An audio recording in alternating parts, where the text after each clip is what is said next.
Gold trusted gold buyers. మీరు తాకట్టు పెట్టిన బంగారాన్ని విడిపించి ఈ రోజు ఉన్న మార్కెట్ ధరకు కొనబడును.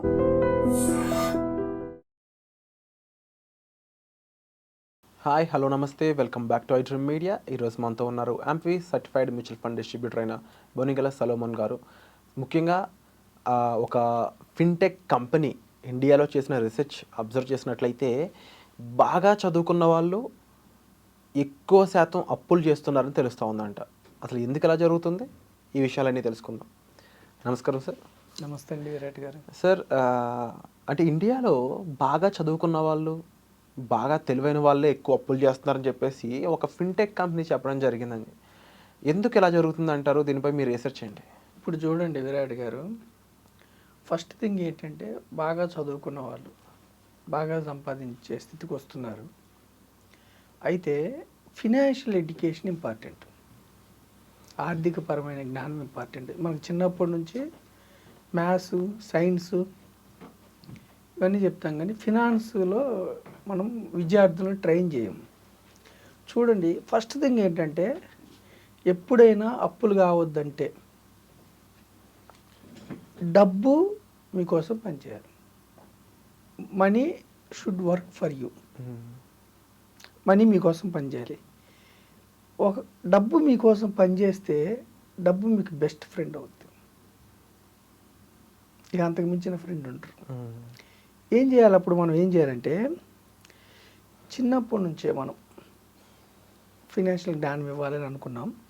ఏం చేయాలంటే మనం వచ్చిన డబ్బులో ఒక క్రమశిక్షణతో, ఒకసారి మన చేతికి వచ్చిన డబ్బుతో క్రమశిక్షణతో సేవ్ చేయాలి. సేవింగ్స్ని మనం ఏం చెప్తున్నాం అంటే ఇన్వెస్ట్మెంట్ కింద మార్చమంటున్నాం. సేవింగ్స్ని ఇన్వెస్ట్మెంట్ కింద. ఇప్పుడు సేవింగ్స్లోనే ఉంచితే సేవింగ్స్ ఎప్పుడు షార్ట్ టర్మ్. షార్ట్ టర్మ్లో ప్రాబ్లం ఏంటంటే ఇంట్రెస్ట్ తక్కువ వస్తుంది. ఇన్వెస్ట్మెంట్ ఎప్పుడు లాంగ్ టర్మ్. లాంగ్ టర్మ్లో ఏంటంటే మీకు మంచిగా ఇన్ఫ్లేషన్ బీట్ చేసే రిటర్న్స్ వచ్చే అవకాశం ఇన్వెస్ట్మెంట్లో ఉంటుంది. చూడండి, ఇప్పుడు 3 రకాల వ్యక్తులు విరాట్ గారు. ఒకళ్ళు ఏం చేస్తారంటే వచ్చిన ఇన్కంలో నుంచి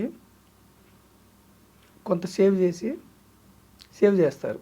వీళ్ళని మనం ఇన్వెస్ట్ చేయమని చెప్తున్నాం. Good, well and good.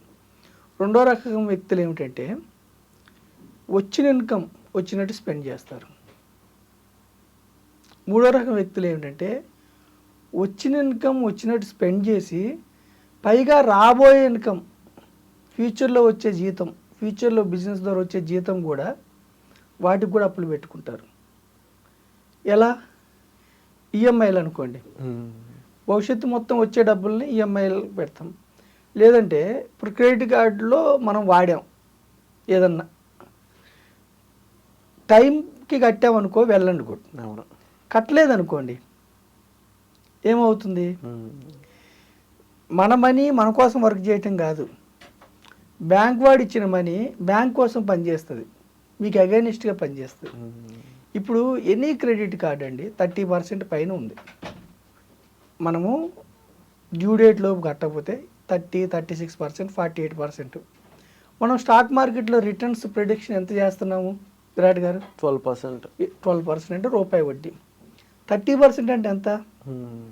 36% అంటే ఎంత? 48% ఎంత? లేదు. కొంతమంది ఏమంటారు, క్రెడిట్ కార్డు ద్వారా కొని దాన్ని ఈఎంఐ కింద మార్చుకుంటామంటారు. అప్పుడు లోనే కదా. సరే, పర్సనల్ లోన్ ఎంత రేట్ ఆఫ్ ఇంట్రెస్ట్ ఉంది? 14%, 15% ఉంది కదా. అంటే స్టాక్ మార్కెట్లో వచ్చే రిటర్న్స్ కంటే కూడా బ్యాంక్ వాళ్ళకి మీరు పెద్ద స్టాక్ మార్కెట్. ఎవరైతే వచ్చిన డబ్బు వచ్చినట్టు స్పెండ్ చేసి పైగా నెక్స్ట్ మంత్స్కి కూడా మనం టైంకి కట్టకుండా చేసుకుంటే ఇర్రెగ్యులారిటీ వల్ల మనము పెద్ద స్టాక్ మార్కెట్. ఎవరికి? బ్యాంక్ వరకే. అర్థమైంది కదా. సో మనం ఏం చెప్తున్నాము, చిన్న చిన్న కోరికల కోసం, అంటే మన కంటికి కనబడే చిన్న చిన్న కోరికల కోసం క్రెడిట్ కార్డులు, పర్సనల్ లోన్స్ తీసుకొని బ్యాంక్స్ కోసం ఇంట్రెస్ట్లు కట్టే బదులు, సరే ఇల్లు కొనుక్కున్నారు, ఇంటి కోసం మీరు వడ్డీ కట్టారంటే ఒక అర్థం ఉంది. ఎందుకు? ఇల్లు అనేది మీకు వాల్యూ పెరుగుతుంది over a long time. So ఇక్కడ వడ్డీ కట్టిన ఒక అర్థం ఉంది. ఇంటి కోసం కాకుండా లగ్జరీ ఫోన్స్ కోసం, లగ్జరీ కార్ల కోసం, లగ్జరీ అంటే నాకు డబ్బు ఉంది అని తెలియచెప్పడం కోసం ఎదుటి వ్యక్తులకి లగ్జరీ కోసం మనం క్రెడిట్ కార్డులు వీటిలో వెళ్తే మనం ఏం చేస్తాం, అప్పుల్లోకి వెళ్ళిపోతాం. ఓకేనా విరాట్ గారు? అయితే ఇక్కడ మనం ఏం చెప్తున్నామంటే షార్ట్ టర్మ్ కాకుండా ఇన్వెస్ట్మెంట్ చేయమని చెప్తున్నాం. ఇంకొకటి ఏం చెప్తున్నామంటే ఎదుటి వ్యక్తులకి ఇప్పుడు జనరల్గా ఏంటంటే బాగా డబ్బున్నవారు లేదా బాగా చదువుకున్నవారు ఒకసారి ఒక స్టేటస్కి వెళ్ళిన తర్వాత ఏంటంటే ఈగో, వాళ్ళ ఈగో ఏంటంటే ఎదుటివారికి, అందరూ కాదు ఇక్కడ, ఎదుటివారికి నేను బాగా డబ్బు సంపాదిస్తున్నాను, నేను బాగా అభివృద్ధిలోకి వచ్చానని చూపించుకోవటం కోసం ఒక లివింగ్ స్టేటస్ మెయింటైన్ చేస్తారు. ఆ లివింగ్ స్టేటస్ మెయింటైన్ చేయటం వల్ల ఏమవుతుందో తప్పనట్లేదు, వాళ్ళ ఇష్టం. ఆ లివింగ్ స్టేటస్ మెయింటైన్ చేయటం వల్ల అంటే ఎదుటివారి కోసం గొప్పగా బతుకుతున్నానని చూపించుకోవడం లివింగ్ స్టేటస్ మెయింటైన్ చేస్తే ఏమైందంటే మీకు మిగిలే డబ్బు ఏంటంటే యువర్ ఈగో మైనస్ ఇన్కమ్. వారు చూపించుకోవడానికి చేసే ప్రతి ఖర్చు మైనస్ ఇన్కమ్ మిగిలి, అది కొద్దిగా ఉన్నప్పుడు మీరు ఇన్వెస్ట్ చేసే అమౌంట్ తగ్గుతుంది, మీ సేవింగ్స్ తగ్గుతుంది. అంటే మీరు ఇప్పుడు బాగా జీవిస్తారు, ఫ్యూచర్ ఏమవుతుంది ఇన్వెస్ట్మెంట్ చేయకపోతే? ఇప్పుడు చదువుకున్నారు, బాగా సంపాదిస్తున్నారు, ఇప్పుడు బాగుంటుంది. ఎదుటివారి కోసం జీవించినప్పుడు మీ ఈగో మైనస్ ఇన్కమ్ అనేది మీకు కొంచెం మిగిలినప్పుడు, మీరు ఇన్వెస్ట్మెంట్ తక్కువ చేసినప్పుడు భవిష్యత్తు ఇబ్బంది అవుతుంది. ఓకేనా? అప్పుడు మన కోసం చేయాలంటారు. అప్పుడు మనం ఏం చెప్తున్నామంటే మనం ఖర్చు పెట్టడం తగ్గించుకోండి, కొంచెం కోరికలు తగ్గించుకోండి. హ్యూమిలిటీ, వినయంగా ఉండటం నేర్చుకుంటే నేను బాగా చదువుకున్నాను, బాగా సంపాదిస్తున్నాను, కానీ నా లివింగ్ స్టైల్ గొప్పగా ఎదుటి వ్యక్తుల కోసం కాకుండా కొంచెం తగ్గించుకుంటే నాకు ఇన్వెస్ట్మెంట్ చేసే ఆప్షన్ దొరుకుతుంది. నేను చేసే ప్రతి ఇన్వెస్ట్మెంటు నా ఫ్యూచర్ని కొనుక్కోవటం, ఇప్పుడు చేసే ప్రతి ఇన్వెస్ట్మెంటు నా భవిష్యత్తును కొనుక్కోవటం.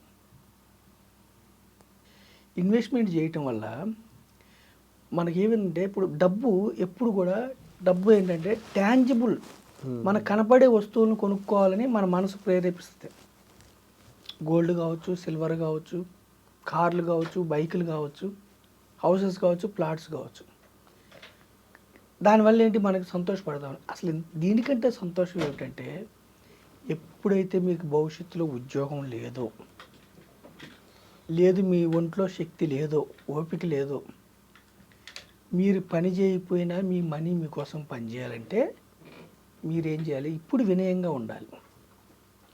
హ్యూమిలిటీ అంటే ఈగోతో ఎదుటివారి కోసం ఎక్కువ స్పెండ్ చేయకుండా తక్కువ స్పెండ్ చేసుకుని మీరు ఇన్వెస్ట్ చేసుకుంటే మీ ఫ్యూచర్ని మీరు ప్రతి నెల ఒక సిస్టమేటిక్ పద్ధతిలో కొనుక్కుంటే మీ ఫ్యూచర్ మీకోసం భద్రంగా ఉంటుంది.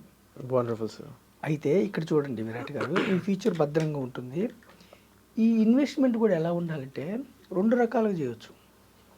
ఒకటి గోల్స్, లక్ష్యాల కోసం, రిటైర్మెంట్ అనుకున్నాం కదా, లేదంటే వెంటనే ఇప్పుడు పెద్ద కారు కొనుక్కొని ఈఎంఐ కట్టే బదులు ఒక 5 years తర్వాత మీ ఇన్వెస్ట్మెంట్ చేసిన తర్వాత రాబడితో కొనుక్కోవటం గోల్స్, లేదంటే ఒక ఇల్లు కోసం, పిల్లల ఎడ్యుకేషన్ కోసం, వెకేషన్స్ కోసం గోల్స్. రెండోది ఏం చెప్తున్నాం, గోల్స్ కోసం చేసినప్పుడు ఏమిటంటే మీకు ఆ టైంలో ఒకవేళ మార్కెట్ పడిపోయో మీకు అనుకూలత లేకపోతే మీకు ఇబ్బంది అవుతుంది. గోల్స్ కాకుండా రెండవది ఫ్లెక్సిబిలిటీతో కూడా మీరు ఇన్వెస్ట్ చేసుకోవాలి. ఫ్లెక్సిబిలిటీ అంటే గోల్స్ కోసం కొని చేయాలి, గోల్స్ లేకుండా నాకు ఇష్టం వచ్చినప్పుడు తీసుకుంటాను. దీనివల్ల మీకు ప్రెషర్ ఉండదు. మార్కెట్స్ మీకు సపోర్ట్ చేయలేదు సపోజ్, అప్పుడు కొంచెం డౌన్ అయినాయి, వెయిట్ చేస్తారు.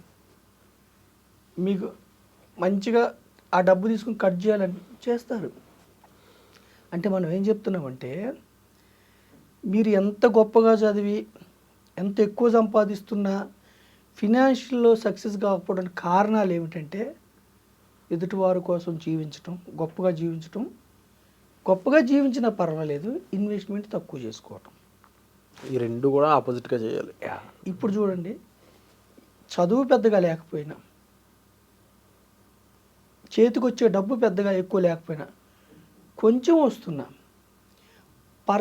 అతనికి వచ్చే డబ్బుల పర్సంటేజ్ ఆఫ్ ఇన్వెస్ట్మెంట్ ఎక్కువ చేసుకుంటే అతను ఇప్పుడు ఎవరైతే వ్యక్తి ఇన్వెస్టర్ ఇప్పుడు కొంతకాలం ఇబ్బంది పడతాడు, 10 ఏళ్ళు 15 ఏళ్ళు 20 ఏళ్ళు అంటే తగ్గించుకొని జీవిస్తాడు. కానీ after 15 years, after 10 years, after 20 years జీవితాంతం ముందుకెళ్తాడు. అంటే లాస్ట్ ఫైనల్గా విరాట్ గారు, అంటే ఫైనాన్షియల్ సక్సెస్ అవటం అనేది ఎంత సంపాదిస్తున్నాం అనే దాని మీద ఉండదు, ఏం చదువుకున్నాం అన్న దాని మీద ఉండదు, మీరు ఎంత చక్కగా ఇన్వెస్ట్ చేస్తున్నారు అంటే మీ సైకాలజీ డబ్బు విషయంలో ఎలా ఉంది, ఇన్వెస్ట్మెంట్ విషయంలో స్పెండింగ్ మోరా ఇన్వెస్టింగా. మీకు ఇంకొక కిడ్ అనుకోవాలి ఇన్వెస్ట్మెంట్ని అనుకుంటే జీవితాంతం మీరు ఆర్థిక ఇబ్బందులు లేకుండా ట్యాంజిబుల్ అసెట్సే కాకుండా ఇంటాంజిబుల్ ఫినాన్షియల్ అసెట్ బిల్డ్ చేసుకుంటే, ఎక్కడ బిల్డ్ చేసుకోవాలి? Group of companies. మనం ప్రమోట్ చేస్తుంది గ్రూప్ ఆఫ్ కంపెనీస్. ఎందుకు గ్రూప్ ఆఫ్ కంపెనీస్ ప్రమోట్ చేస్తున్నామంటే లిక్విడిటీ. మనకి డబ్బు ఎప్పుడు ఆదుకోవాలి, మనం ఎప్పుడు అవసరం అంటే అప్పుడు లిక్విడిటీ, వెంటనే క్యాష్ అవ్వాలి. అది ఫ్లెక్సిబిలిటీగా చేస్తే, గోల్స్తో పాటు ఫ్లెక్సిబిలిటీగా కొంత చేస్తే మీరు వెయిట్ చేస్తారు. ఈ టైంలో వద్దనుకున్నప్పుడు వెయిట్ చేస్తారు, లేదా ఈ టైంలో కావాలన్నప్పుడు తీసుకుంటారు. సో మనం ఏం చెప్తున్నామంటే డబ్బు అనేది మీకు బిగ్గెస్ట్ ఫ్రెండ్ ఎప్పుడు మనీ మీకోసం పనిచేస్తే. సో మనస్తత్వాన్ని మార్చుకొని,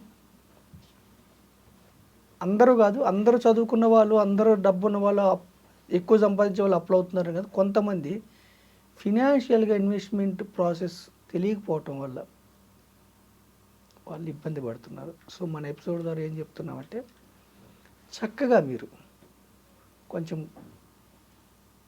ఈగో తగ్గించుకొని, అంటే అనవసరమైనవి వాటికి వెళ్ళకుండా, అవసరమైనవి అంటే కొంచెం హ్యూమిలిటీగా ఉంటే కొంతకాలం 10 ఏళ్ళు 15 ఏళ్ళు తర్వాత మీరు లైఫ్ లాంగ్ ఇదే ఎర్నింగ్ చేస్తున్నప్పుడు ఏ విధంగా అయితే మీ యొక్క జీవితం ముందుకెళ్తుందో ఎర్నింగ్ లేకపోయినా మీ యొక్క భవిష్యత్తు మొత్తం మీరు ఇప్పుడు కొనుక్కుంటారు.